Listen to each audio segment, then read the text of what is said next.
this is a how-to guide on how to sell a house. I'm probably also going to ramble about my stress lately, make some bagels, go for a walk.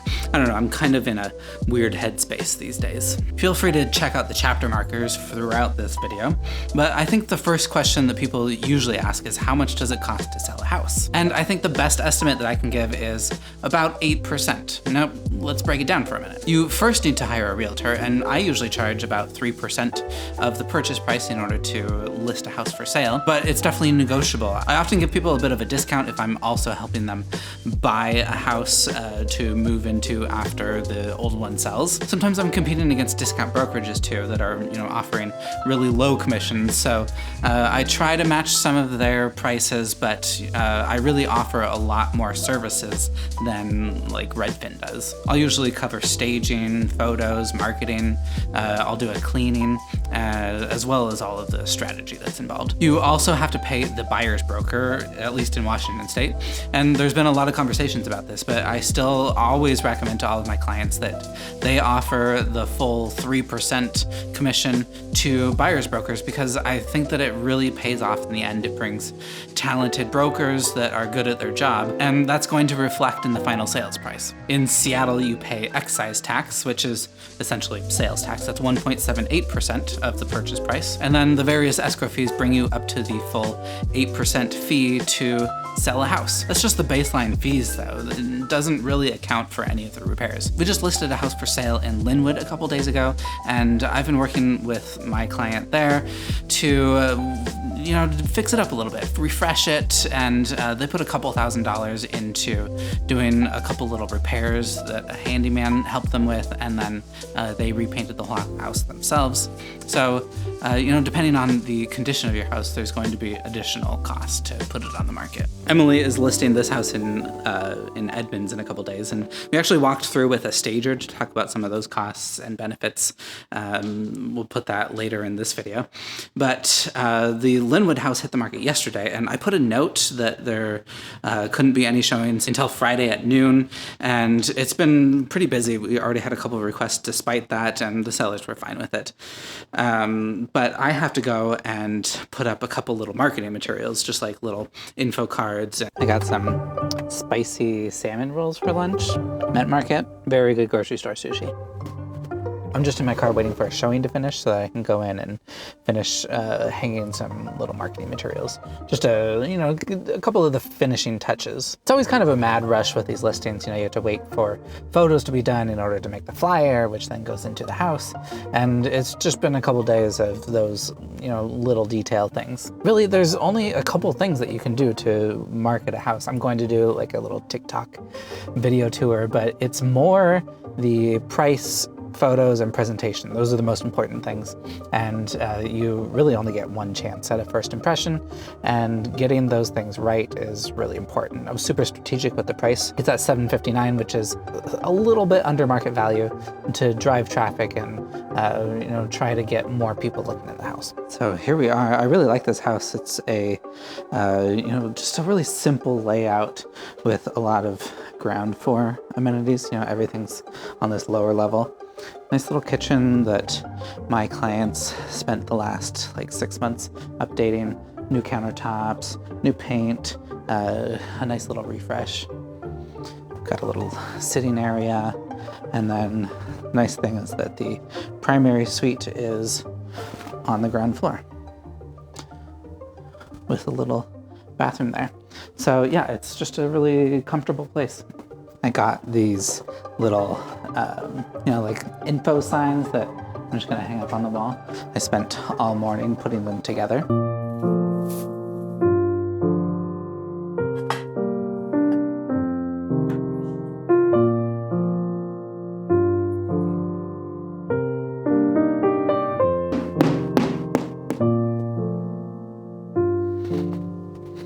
I also really like to always put a spare key hidden somewhere. I've run into too many situations where that's been an issue. We have a friend coming to visit today. It's 8 o'clock in the morning. They're coming at 9:30 or 10, and I decided to make bagels for breakfast. So, from scratch, we're gonna make like a breakfast bagel sandwich. I like to start with a simple bread dough, punch a hole in the middle of rolls, and aggressively pull them into a ring. Then I'll boil 2 minutes each side, and the everything but the bagel seasoning from Trader Joe's is really good. I'll do half that and half salt bagels. We're gonna do avocado, microgreens, this really makes it fancy, lox, shredded carrot, this is a staple in our house, cucumber, we have a variety of hot sauces and hot honeys, pickled onion, then we have a chive schmear homemade by Alex, as well as a plain cream cheese. This just really levels up any gathering, I think. Cucumber water, refreshing.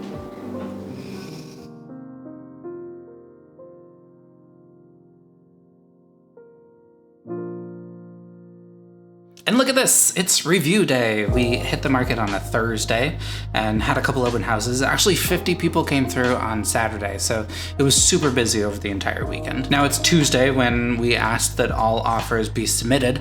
I've been dealing with a lot of kind of pushy and rude realtors this past week, so I'm very emotionally exhausted. One guy tried to submit an early offer on Saturday, and once we saw how good it was, we knew that we should probably wait because, one good offer now is going to probably mean that more good offers are going to come in a couple days. And we wanted everyone to have a fair shot at trying to submit an offer. Anyways, he called me really pissy and yelled at me on the phone, so I'm ready to move on. But now we have 6 offers. I'm looking at this spreadsheet that I made of all of the offers in order to compare various terms. One is all cash, one is over asking. Most of them waived inspection because we had a really good pre-inspection report. Most of them are escalating well over asking. So our strategy really worked. Actually, it worked a lot better than I even hoped it could. The offer that we're going for was about 7% over asking, so I'm really excited for my clients who are walking away from this with a little bit extra cash in their pocket in order to move and to help with all of the financing costs on the new house that they're going to. It's only February, but the spring market seems to be heating up already. Mostly because there's no inventory. I mean, that's why we got so much traffic and so much interest on this listing. If people start selling their homes again, then I think that we're gonna see prices stabilize, but as things are with so little inventory, I think that prices are going up for the year starting now. Actually, even starting a couple weeks ago. Hey guys, we are here today in one of my upcoming listings, which is also an investment property of mine. And we're meeting with the stager. So I hired Brittany to come and tell me what it was that we needed to work on and what were some areas that we should probably think about differently. And so the house today is shockingly different to me. Just the vibe alone feels so much different because when I was living in here, it was, we had to set it up for kids. And now the space has been reorganized in such a way. I'm like, why didn't I think about that? Staging is so much different than like when you're living in a space, right? And so it's actually, I find it's so much easier, I think, to make it look pretty and beautiful versus like knowing that people actually have to live in here and make it functional. So I always think like when you walk in the door, you really want to have you want it to be visually appealing and beautiful. So absolutely. I wanted to have like a big table here. Okay. And it kind of, you have a nice flow in here from like entry dining to kitchen and like living, like a large living room area. Right. So I thought like trying to tie it together with like a couple of wine glasses, like you might be standing here like entertaining and this could be like a little bar. And it's great for entertaining because there is all this open space. Yeah, so people can kind of hang out. Always being that we live in Seattle in the Pacific Northwest, there's a lot of large trees around the property too, but it could feel dark in here. So I always try to use light colors when I stage. Like I'll bring in dark pieces here and there, but like lots of white pillows, white rug. When people ask about paint, I'm always like, white, paint it white.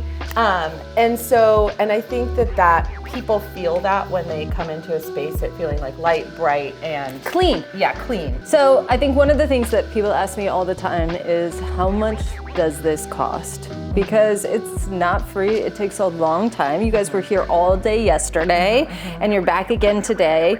You have to house all of this furniture, and you got to haul it in and out, get people to move it.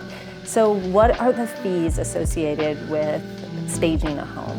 There's two main pieces of how we charge, and it's like a design, installation, delivery fee. That's all like a one-time fee, and then there's the rentals. So all the pieces we're bringing in. So I think overall that pricing ranges, from like the 3,000 up to like 6,000-7,000 based on the size of the home. So when I met Brittany, I told her that we had tried to sell this house back in November, and the housing market was a little different, interest rates were higher, but our strategy was also different. So we decided we would just try to sell it with the furniture that we had acquired over the years and had used as an Airbnb.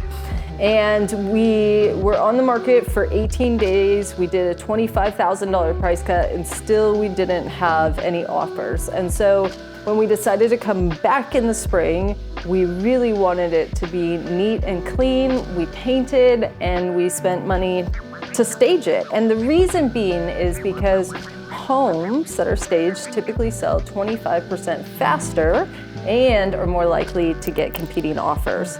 People want to walk in and see that the house is done. They don't want to notice that, oh, there's brown marks on the wall and I'm going to have to paint it later on. That guy who submitted an early offer ended up submitting a better offer come review date, so it's definitely worth waiting for that. But he was very confused and asked why we weren't taking his offer, which once you call somebody and berate them on the phone, and you can't really expect to do cordial business together. I don't know, I'm going for a walk to try and clear my head before responding to his really rude email. I had kind of a hard month. I was on a roll making daily content and spending time with friends and clients and staying busy during a pretty slow real estate month. But I got sick, had a bad reaction to antibiotics, and just been feeling really crummy for a while now. I failed the fitness challenge because I didn't feel well enough to work out, and my stomach has not been sitting well with like coffee, so that's been kind of a hard letdown too. Anyways, I hope this video has been somewhat helpful. I didn't really outline exactly what to do to sell a house, mostly because it's fairly complex and yeah, it takes a lot. If you want to boil it down, it really just comes down to making a good first impression, which you only have one chance to do that. Anyways, if you're thinking about making a home in Seattle, send me a message and let's work together. Bye.